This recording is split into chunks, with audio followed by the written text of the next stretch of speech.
Hello peoples, welcome back to another episode of World of Warcraft Dungeon Progression Challenge, episode 43.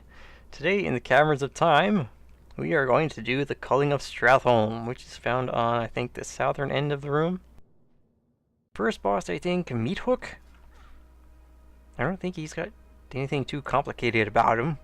Constricting chains and disease expulsion. What is this? Encases a player in chains, stunning the target for 5 seconds. That sucks, and they take damage over time.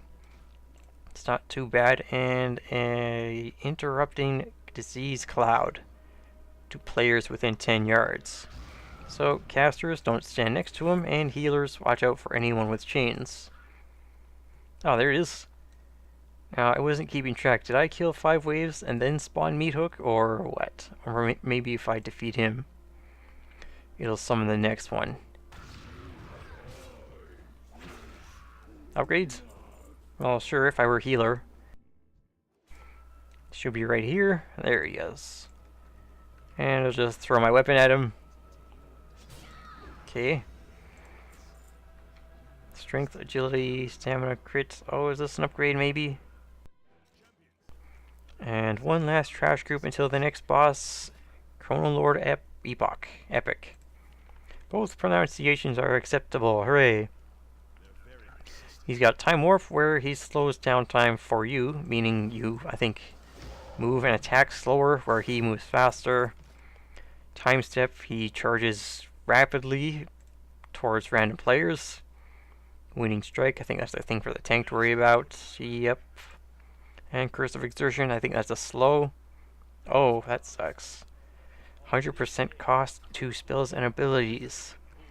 So if you can decurse, druids, mages, I think that's it.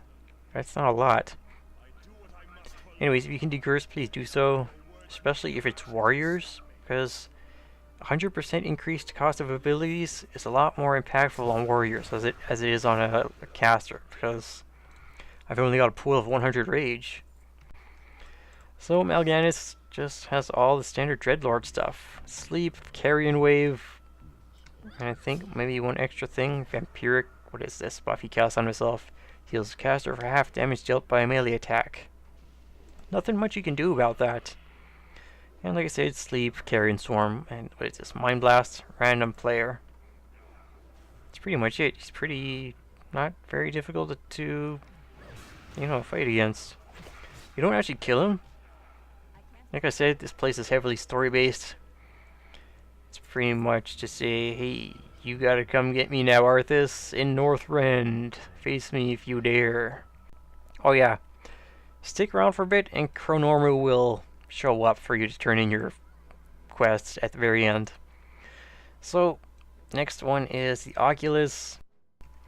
Oculus is in the center of Caldera. I'm not sure what this main structure is called. Nexus, I guess? So it's the next instance above the Nexus, which is down there. Hello, and just make your way up here. That's the Oculus. And up there is Eye of Eternity Raid. First boss is... I forget his name. I haven't been here in ages. Dracos the Interrogator. Boing. So, Blue Dragonflight at this time in the story is going nuts. Malygos is thinking, hey, magic is mine, gimme. Keep everyone else away from it. So he's taking a member of the other Dragonflights for some reason. Anyways, he spawns these mines that after a while, this was the first one to show up. So it will be the first one. After a while, it'll stop in place and explode, dealing damage to players. I'm not sure if it does this for the whole encounter. No, okay, that was just a warning that it's going to explode soon. When it does, boom, it missed. It'll deal damage. So Dracos does this thing where he causes everyone to be knocked up in the air. Thank you, right on cue. And I think at certain health thresholds, casts Magic Pull, moves all players to his location. Very bad if all players are caught in one of these mines.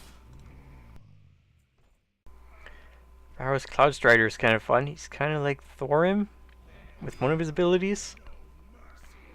He'll channel some arcane magic towards the edge of the platform. like that. And you don't want to stand in it because after a few seconds he will discharge it, and anyone standing in that area will take damage. Oh shit, missed. Well, anyways, you get the idea. Also, he'll call upon Adhering Guardian to focus a player, shoot a beam at them that will slowly follow them. Just, if you're melee, you want to pull that away from the group for the boss, for the tank. And if you are ranged, make sure you don't pull that near any other range. You get the idea. Uram is kind of tricky. If you don't know what you're doing, he spawns ice patches on the ground constantly, which deal damage as long as you're standing in them. I'm not sure if it stacks.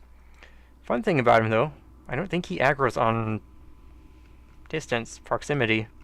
So you can do this, and the only way to aggro is just taunt, attack, deal damage, whatever. The main thing is periodically he will move himself to the center of this ring, channel a large arcane explosion, and you are meant to just hide behind, I guess, one of these three things to avoid the damage. But also the tank is going to be kiting Uram around so that everyone isn't constantly standing in ice. So what I think the best way to do this is have the tank on one side, and I guess the range would be here, and for maybe on the inside. Yeah, well, anyways, I'm just theorizing. One way to do it would have the range on the outside of the ring, in a place where they wouldn't be hit by the explosion, the tank here, so that as he pulls back, the range wouldn't have to adjust their position to get in range of Uram. Even if he pulls the boss way back this way, the range is here, and they're still within reach, and they're not standing in the ice. So the tank can be probably pull him to here. Actually, I would recommend starting at one, then moving all the way to another, so that by the time he teleports toward the center, you can reach a line of sight in time, even though you're slowed by the ice patches. I wonder if this is health based. There it is, Frost Bomb. It's very big. So ranged have a little room to work with if they can stand on the edge, and if the tank doesn't tank Uram directly in the middle of part of the fight area. See, that can be a problem for anyone standing right here. That's the general rule for AoE that can be dropped by players. There's Arcane Explosion. It's got a long cast. Plenty of time to get out of sight. It doesn't look like the damage over time stacks. It just slows your movement. I think that's pretty much it. He just melees the tank. Upgrade? Yes, no? No, almost. If it weren't for that gem socket. Then you can deal with Argos. And the interesting thing about this fight is it happens entirely on Drake mounts. Fun, so you get to use all these abilities and stuff. I wonder if I should go through everything. Well, whoa, Drake does not have much health. Okay, I'm in a bit of trouble here. Hopefully he comes down. Anyways, if he doesn't, I'll just explain how Drake abilities work. The third ability on Bronze Drake is a channeled ability that, while it's channeled, it gains stacks for each, I guess, 50,000 damage the target takes. And I guess at that point, come here, you well please. Maybe I can pull him out of it. Target Argos. Silence. Maybe I just get in melee range. Vertical melee range. Whatever. Okay, so while you're channeling with the 3 ability on Bronze Drake, you get stacks, and I think that increases your damage done to that target. Yeah. Red one, I think, redirects attacks to himself. The first ability is like a chain lightning, except it's fire. The second ability is, I think, evasion. It's obviously the tank Drake. Bronze is damage, and healer is the Emerald Drake. The first one is a stacking dot poison that leeches health from the target, so if you have that on multiple targets, you get massive healing on yourself. don't really remember the other two abilities. One of them is a channeled heal on a target, that's for sure. The last one I really don't remember. Now, I wonder if I can't even solo this, because come here. Yeah, so I'm not sure if I can solo this because I need the Drakes, but the Drake dies so fast and doesn't deal enough damage.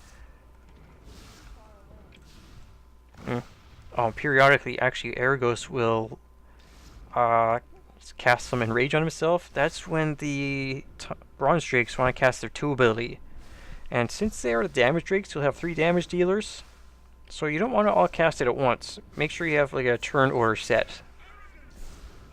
There it is. So, the 2 ability on Bronze Drakes pretty much stops any hostile mobs from doing anything at all.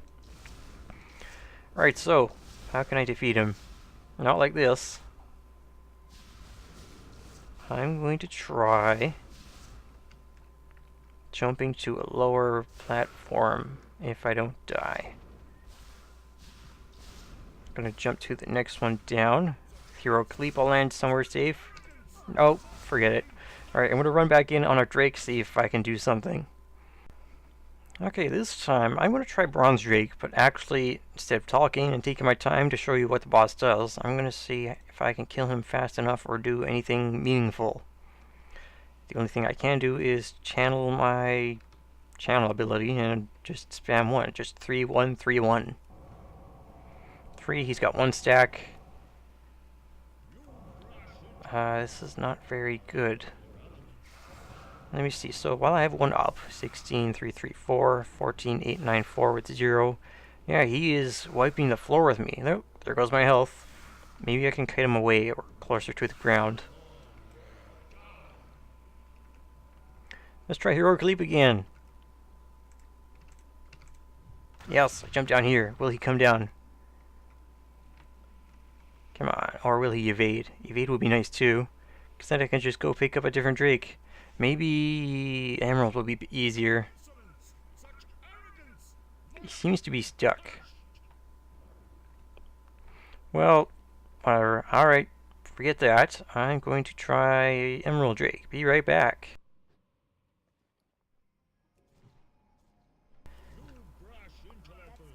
You know what? This probably won't work very well, but I'm going to see if I can pull him down close enough to the ground so that I can melee him before the Drake dies. This is actually a lot of fun because it's the first real challenge I've ever had in the Dungeon Progression Challenge so far. Yes, alright. Pulled him down low enough. And just see if I can pull him a little closer within melee range. There we go. He looks to be perfect range, something close. I wonder if this poison stacks. It does stack. Yummy poison. Stacks to 3. And I'm dead because he spawns lots of whelps, and I'm getting overwhelmed. Cannot afflict so many targets. Alright. Now, this would be a lot easier in a group, but as myself... There we go. Goodbye. Yes, okay. As myself, I guess the only way to solo would be to pull him down towards the ground and do it that way. But if you're a caster, you probably don't have to pull him towards the ground. Yikes. Okay, so, yes, that was awesome. Very interesting challenge, Dungeon Progression Challenge fight, where I had to adjust my playstyle. You know, actually, I probably would have done that anyways, regardless of my gear. Anyways, the gear does not drop on Aragos anyways, because sometimes he will spawn above, will die right here and fall to the ground where you can't really get to. There's like a death plane down there. So your loot chest is on the southern end of the top of the tower. Okay, that's episode 43. If you like this video, leave a like, and if you want to follow along with the series or anything else on my channel, you can subscribe as well. Now, next time I'm going to start with Wrath Heroics, but I'm going to be running the first one at a regular pace just to see what I can expect from the rest of them to get a sort of feel of how difficult they're going to be. And I'll also be running them a bit out of order because of how I'm doing the Dungeon Progression Challenge. That is in the order of level of the gear that drops. So I'll run Heroics, a few raids, then Trial of the Champion, more raids, maybe back to Heroic Trial of the Champion, Then the Frozen Halls dungeons, the Nice Crown, but it should be fine after everything. Okay, till then, be swell, stay well, and farewell.